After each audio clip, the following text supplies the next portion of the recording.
అనమాట. అవును సార్. ఓకేనా, టూల్స్ అనేది అక్కడి నుంచి వచ్చి ఇక్కడికే వస్తాయి. అండ్ ఇక్కడ మెయిన్ ఏంటంటే లోపల ఇది మెటల్ టు మెటల్ కాంటాక్ట్ వస్తుంది కదా సార్. సో టూల్ అనేది ఈ లోపల ఇన్సర్ట్ అయినప్పుడు కూడా ఇక్కడ కాంటాక్ట్ వస్తుంది. సో మాన్యువల్ గా నార్మల్ గ్రీసే సార్ అది. ఎన్బిఎస్ అనేది ఒక గ్రీస్ వస్తుంది, నార్మల్ గ్రీస్ ఉంటుంది కదా, దాన్ని ఇక్కడికి మళ్ళీ అది అయ్యాక ఇది సార్ తర్వాత వీడియో తీస్తే కదా ఇక్కడ చూడండి, ఇక్కడ బాల్స్ ఉంటాయి, బేరింగ్స్.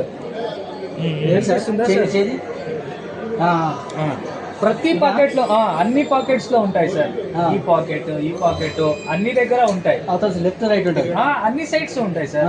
ఇక్కడ ఇక్కడ ఇక్కడ గ్రీసింగ్ చేసుకోవాలి.